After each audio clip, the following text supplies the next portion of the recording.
दम पर यहाँ पर चुनाव में लड़ते हुए नजर आए, क्योंकि अभी तक भी उन्होंने अपना प्रत्याशी प्रतापगढ़ सीट पर नहीं उतारा था। तो हर कोई मानकर चल रहा था कि हो सकता है कि वो कोई जो कह सकते हैं कि जिताऊ प्रत्याशी उसकी तलाश में कहीं ना कहीं हो। लेकिन जिस तरह की खबर अब निकलकर सामने आ रही है उस वक्त ये लग रहा है कि हो सकता है कि आने वाले दिनों में बीजेपी यहाँ पर बड़ा खेल करती हुई नजर आए। और राजा, जाहिर सी बात है, और मायावती को लेकर जिस तरह की खबरें भी लगातार चलती रही हैं कि राजा भैया के खिलाफ जिस तरह से उन्होंने स्टैंड लिया था और जिस तरह की कार्रवाई उन्होंने की थी वो किसी छुपी हुई नहीं। लेकिन अब वक्त बदल चुका है। देखिए हम प्रियांशी अगर बात करें, क्योंकि अब अगर वक्त की हम बात करें तो ऐसे में उस समय बीएसपी काफ़ी ताकतवर नजर आती थी। उत्तर प्रदेश में ज़बरदस्त उनकी सीटें आती थी, चाहे विधानसभा चुनाव की बात करें या फिर लोकसभा चुनाव की बात करें। लेकिन बीते कई सालों से बीएसपी लगातार संघर्ष करती हुई दिखाई पड़ रही है उत्तर प्रदेश के अंदर। नमस्कार, नेक्स्ट 9 न्यूज देख रहे हैं आप। मैं हूं आपके साथ प्रियांशी राठौर।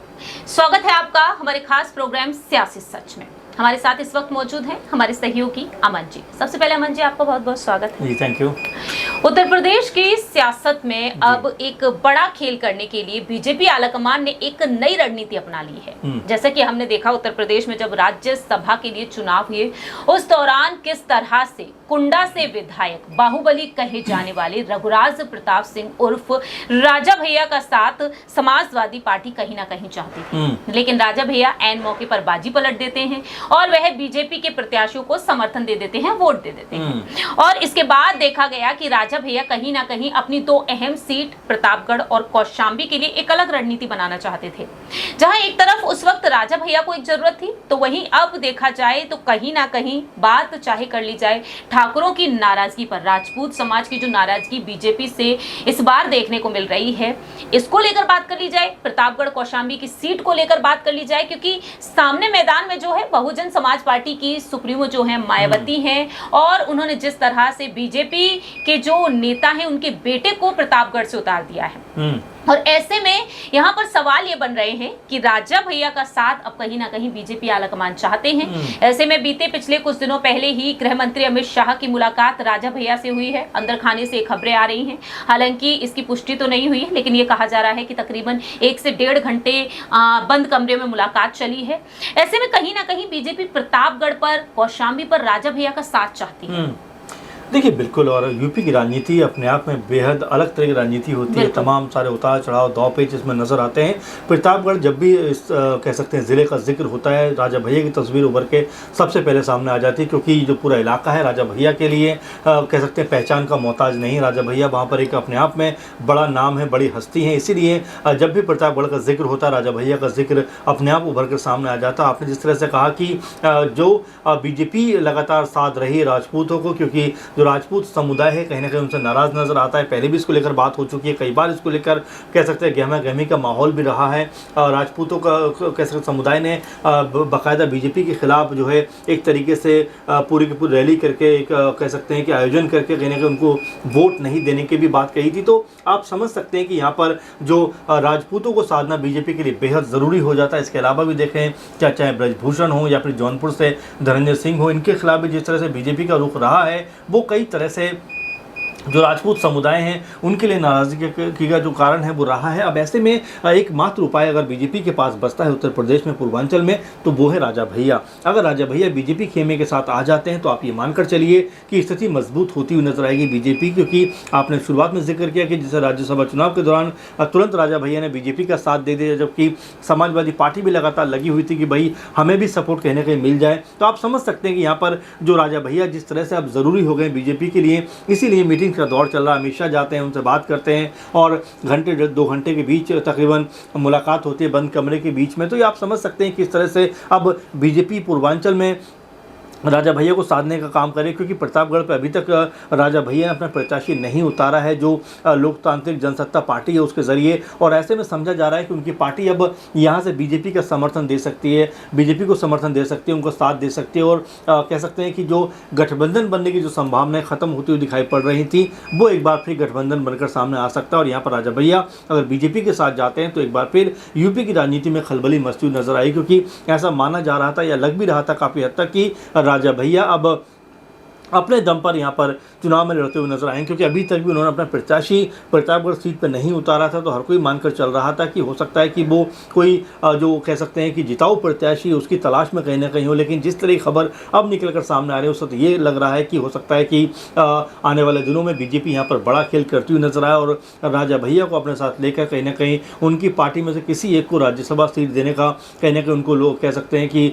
एक ऑफर रखते हुए नजर आए, या फिर यूपी सरकार में कोई ना कोई मंत्री पद उनको देती हुई नजर आए। तो तमाम सारी संभावनाएं, क्योंकि अभी भी आप देखें तो राजा भैया ने कभी भी बीजेपी के खिलाफ जाकर कोई काम नहीं किया है, कोई ऐसा बयान नहीं दिया है, कोई ऐसी बात नहीं कही है जो कहीं ना कहीं दोनों के बीच में खटास उत्पन्न करने वाली हो। यही वजह है कि लगातार जो प्रतापगढ़ है या फिर जो कौशाम्बी है, इन दोनों सीटों को लेकर ऐसा माहौल बन रहा है कि राजा भैया जो है वो बीजेपी का समर्थन कर सकते हैं। देखिए, राजा भैया अगर बीजेपी का समर्थन करते हैं तो यहाँ पर एक सियासी फायदा कहीं ना कहीं बीजेपी को होता हुआ नजर आएगा, क्योंकि राजा भैया की पार्टी का दबदबा प्रतापगढ़ और कौशाम्बी पर है। और ऐसे में प्रतापगढ़ से बहुजन समाज पार्टी ने जिस तरह से बीजेपी के जो वरिष्ठ नेता हैं, समाज सेवी हैं, शिव प्रकाश मिश्र सेनानी, प्रथमेश मिश्रा उनके बेटे हैं, उन्हें उतार दिया है, 33 साल के हैं। और जो यहाँ पर प्रथमेश मिश्रा हैं वो सुप्रीम कोर्ट में वकील हैं। प्रथमेश मिश्रा के जो बाबा रहे हैं चंद्र दत्त सेनानी, स्वतंत्रता संग्राम सेनानी रह चुके, राष्ट्रपति का चुनाव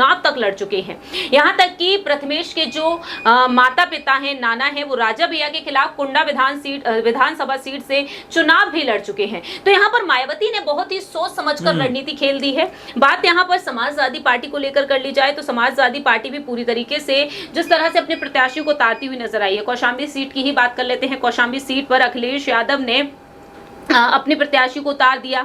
अखिलेश यादव भी यहाँ पर दाव लगाते हुए नजर आए हैं और उन्होंने भी प्रत्याशी को आगे करते हुए राजा भैया को एक तरीके से चुनौती दे दी। और ऐसे में देखा गया है कि पुष्पेंद्र सरोज को यहाँ से उतारा गया। तो राजा भैया के यहाँ पर कई ऐसे यहाँ पर देखा जाए करीबी नेता हैं। कौशाम्बी सीट पर जो 5वें चरण में 20 मई को मतदान होंगे और बीजेपी ने अपने मौजूदा सांसद विनोद सोनकर को फिर से उम्मीदवार बना दिया है। और यहाँ पर देखा जाए अब कहीं ना कहीं एक बड़ा सियासी दाव खेला जा सकता है।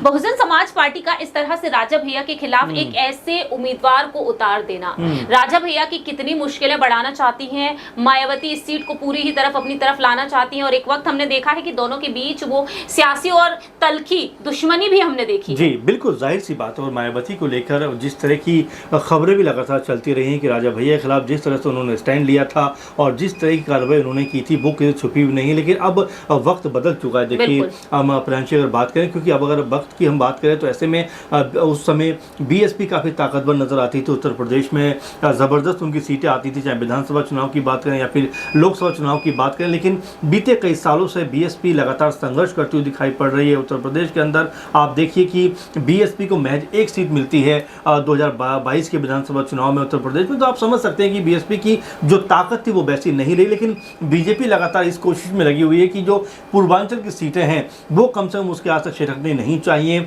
जहाँ तक पकड़ हो सके वो मजबूत रखना चाहती है। आपने देखा कि अनुप्रिया पटेल से गठबंधन रहता है उनका, बिल्कुल ओपी राजभर उनके साथ में, संजय निषाद उनके साथ में। तो ऐसे में अगर राजा भैया भी अगर बीजेपी खेमे में चले जाते हैं या पहुंच जाते हैं या उनको साथ देते हुए नजर आते हैं तो यहाँ पर बीजेपी एक ताकतवर कह सकते हैं कि जो चुनौती पेश करती हुई नजर आएगी। यहाँ पर जो इंडिया गठबंधन के रूप में कह सकते हैं उनके सामने जो सबसे बड़ा विरोधी खेमा है। और ऐसे में बीजेपी ज़रूर हर एक वोट का हिसाब रख रही है, हर एक सीट का हिसाब रख रही है, हर एक जो कह सकते हैं कि सीट के ऊपर कौन प्रत्याशी हो जो विपक्षी दल का है उसको लगातार कह सकते हैं कि कैलकुलेट कर रही है कि किसी भी लेवल पे उनके प्रत्याशी को हार का सामना ना करना पड़े या फिर कम कह सकते हैं मतों से चुनाव जीतने की नौबत ना आए। इसीलिए तमाम दलों को वो साथ लेकर चलना चाहते हैं। उसमें कहीं ना कहीं कामयाबी होती हुई नजर आ रही है। आप देखिए प्रतापगढ़ में प्रत्याशी ना उतारना कहने का राजा भैया का यही बताता है कि रणनीति कहीं ना कहीं पहले से बनी हुई थी, लेकिन अब जाकर उसको अमली जामा पहनाया गया क्योंकि अमित शाह और राजा भैया की मुलाकात होती है। उसके बाद ये सरगर्मी तेजी से बढ़ती है कि राजा भैया का जो खेमा है,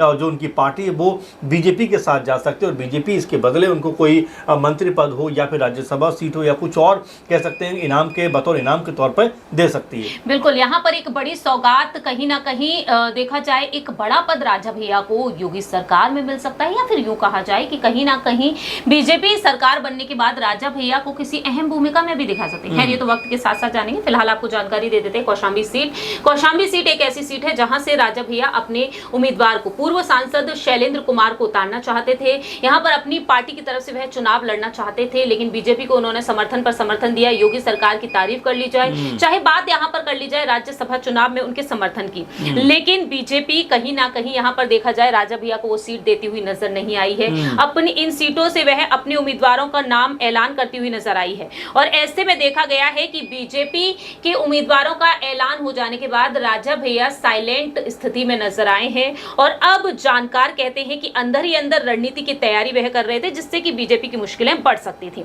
लेकिन एक एक सीट पर जीत के लिए कुंडा से विधायक राजा भैया अब कहीं ना कहीं बीजेपी के साथ आते हुए देखे जा सकते हैं। आखिरी छोटा सा सवाल, इस मोर्चे को किस तरीके से अब भारतीय जनता पार्टी राजा भैया के समर्थन के जरिए पूरी तरीके से संभाल सकते हैं? क्या जीत यहाँ पर इन दोनों ही सीटों पर मानी जा सकती है? देखिए, बिल्कुल जाहिर सी बात है, राजा भैया का दबदबा किसी छुपा हुआ नहीं है और लगातार उनका दबदबा रहा है इन सीटों के ऊपर, और जिस तरह से लोग भी उनका समर्थन करते चले हैं। कुंडा में आपने देखा है कि अभी तक वो चुनाव हारे नहीं और बड़े मार्जिन चुनाव जीते हैं, तो यहाँ पे यकीनन अगर राजा भैया बीजेपी के साथ आते हैं तो बीजेपी को कहीं ना कहीं ताकत मिलती हुई नजर आई, क्योंकि फिलहाल ऐसा लग रहा है कि इंडिया गठबंधन भी जो है वो ताकत के साथ में चुनाव लड़ता हुआ दिखाई पड़ रहा है। इसीलिए बीजेपी हर एक सीट को साधने का प्रयास कर रही है। ऐसे में कौशाम्बी और प्रतापगढ़ पे अगर राजा भैया का साथ बीजेपी को मिलता है तो आप ये मानकर चलिए बीजेपी को लगभग ये सीटें मिलती हुई नजर आएंगी। बीजेपी के हिस्से में ये सीटें उनकी जीत के रूप में उनको मिलेंगी, और ऐसे में लगातार बीजेपी प्रयास कर रही है कि राजा भैया को किसी भी सूरत में अपने साथ रखा जाए, क्योंकि अगर यहाँ पर राजा भैया उनके साथ रहते हैं तो जीत बिल्कुल सुनिश्चित मानकर आप चलिए। अब यही देखना होगा कि इस सीट पर जब 5वें चरण में मतदान होंगे, यानी कि प्रतापगढ़ सीट पर 25 मई को मतदान होने वाले हैं और 20 मई को मतदान होंगे कौशाम्बी सीट पर, कुशीनगर सीट पर भी। अब देखते हैं कि आने वाले दिनों में आखिरकार जो मतदान होंगे वो किसके पक्ष में आएंगे। राजा भैया का साथ बीजेपी को मिल जाता है तो बीजेपी के पक्ष में मतदान ज्यादा से ज्यादा होंगे, या बहुजन समाज पार्टी या फिर समाजवादी पार्टी के समर्थन में, क्योंकि जिस तरह से राजा भैया से हाथ मिलाने की कोशिश की जा रही है उससे सपा और बसपा दोनों की मुश्किलें बढ़ ही रही हैं। अब देखते हैं कि जब नतीजे सामने आ जाएंगे 4 जून को तो आखिरकार जीत किसकी होगी। फिलहाल इस खास रिपोर्ट में इतना ही। बाकी की तमाम अपडेट्स के लिए आप देखते रहिए Next 9 न्यूज।